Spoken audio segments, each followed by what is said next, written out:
மீன் குழம்புனா இப்படிதான்ப்பா இருக்கணும் அப்படின்னு சொல்லி உங்களுக்கும் பாராட்டு கிடைக்கணும் அப்படின்னா நான் சொல்ற ஸ்டெப்ஸை ஃபாலோ பண்ணி அப்படியே செஞ்சு பாருங்க. சட்டி ஃபுல்லா மீன் குழம்பு வச்சாலும் சட்டுன்னு காலி ஆயிடும். செய்யறதுக்கு முன்னாடி வீடியோவை சேவ் பண்ணிட்டு பேஜை ஃபாலோ பண்ணிடுங்க. குழம்புக்குன்னே பேர் போன இந்த மீனை வச்சுதான் இன்னைக்கு மீன் குழம்பு செய்ய போறோம். இது என்ன மீன் தெரிஞ்சுச்சுன்னா கமெண்ட்ஸ்ல வந்து சொல்லிடுங்க. இப்ப மீன் குழம்பு செய்யறதுக்காக சட்டியில நல்லெண்ணெய் சேர்த்துக்கோங்க.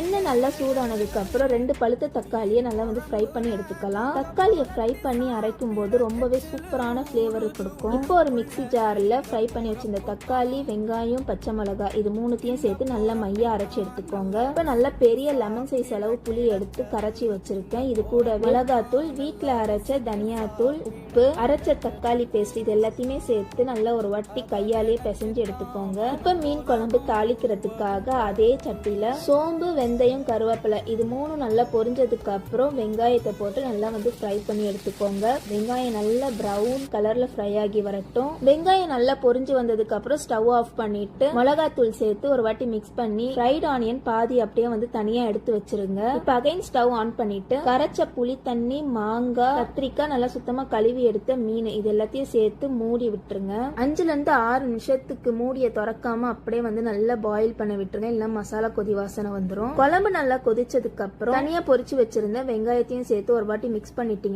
நல்லா சூப்பரான மணக்க மீன் குழம்பு ரெடி ஆயிடும். நல்ல சுடு சோத்துல மீன் குழம்ப ஊத்தி குழம்புல இருக்க மீன், மாங்காய் எல்லாத்தையும் வச்சு சாப்பிட்டா சும்மா சூப்பரா இருக்கும். கண்டிப்பா இந்த மெத்தட்ல ட்ரை பண்ணிட்டு மீன் குழம்பே வைக்க தெரியாத உங்க ஃப்ரெண்ட்ஸ்க்கு ஷேர் பண்ணிடுங்க.